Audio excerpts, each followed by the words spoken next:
Bonjour, bonjour encore une fois mes chers bien-aimés. Soyez encore richement bénis. Le Seigneur vous a encore accordé le souffle de vie. Nous sommes encore debout parmi les vivants. C'est une grâce. Alors, lève-toi et rentre dans ta lumière. Lève-toi et rentre dans ta destinée parce que le Seigneur lui-même t'a donné l'occasion, t'a donné l'opportunité.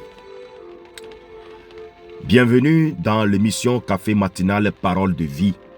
Cette émission a été établie par le Seigneur lui-même pour nous accompagner tous les jours dans sa parole et dans sa présence. La parole nous redonne la vie. La parole nous montre la voie à suivre. La parole nous conseille. La parole nous guide. Soyez richement bénis. Et ayez l'habitude de partager chaque fois cette émission Café Matinal à vos amis, à vos proches. Ils en auront besoin. Chers bien-aimés, nous avons dit que cette semaine, nous allons parcourir le chapitre de Hébreux 11 qui a surtout parlé de la foi. Nous allons parler de la foi. Hier, nous étions dans le verset 1 où nous avons vu la signification de la foi. Maintenant, aujourd'hui, nous allons aller dans le verset 2 et 3. Je vous lis cela dans le Seigneur. La parole nous dit, Hébreux chapitre 11, le verset 2 à 3. Je lis dans le Seigneur. Pour l'avoir possédé, les anciens ont obtenu un témoignage favorable. C'est par la foi que nous reconnaissons que le monde a été formé par la parole de Dieu, en sorte que ce qu'on voit n'a pas été fait des choses visibles. Amen. Pour l'avoir possédé, les anciens, Abraham et tous les autres, ils ont eu des témoignages favorables. Chers bien-aimés, quand on parle de la foi, ça veut simplement dire que la foi s'accompagne avec des témoignages. Si tu as la foi en notre Seigneur Jésus-Christ, tu dois avoir des témoignages. Très important, une chose très importante.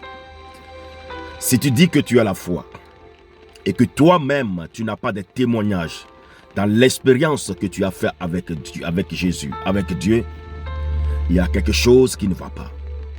Toute personne qui a la foi ferme en Jésus notre Seigneur doit nécessairement avoir ce qu'on appelle des témoignages. Des témoignages sont très importants. Une chose est avoir des témoignages, l'autre est de le dire aux autres. Quels sont tes témoignages? Depuis que tu as mis ta foi en Jésus, depuis que tu as eu la foi, as-tu des témoignages? Ou bien tu as des témoignages, mais tu ne les considères pas. Tu as des témoignages, mais tu n'arrives pas à les détecter. C'est-à-dire simplement, cher bien-aimé, à partir du moment où tu as donné ta vie à Jésus, à partir du moment où tu crois en Jésus, même les petites choses qui arrivent dans ta vie, c'est Jésus qui en est l'auteur. Alléluia. Ça dit, c'est Jésus qui vivifie en toi. Ton histoire va commencer par être écrite par qui? Jésus lui-même. L'Esprit va rendre témoignage à ton esprit que tu es enfant de Dieu. Donc tout ce que tu fais, tout ce qui t'arrive, tout ce que tu vis, tout ça, c'est des témoignages. À partir du fait que tu es vivant, c'est un témoignage. La Bible nous dit pour l'avoir possédé. Pour avoir possédé quoi? La foi. Les anciens ont eu des témoignages. Abraham a eu des témoignages. Isaac a eu des témoignages. Jacob a eu des témoignages. Joseph a eu des témoignages. Moïse a eu des témoignages. Josué a eu des témoignages. Jérémie a eu des témoignages. Quand nous venons dans la nouvelle alliance, c'est encore plus grand. Paul a eu des témoignages. Pierre a eu des témoignages. Jacques et Jean, ils ont eu des témoignages. Cher bien-aimé, tu as la foi en Jésus.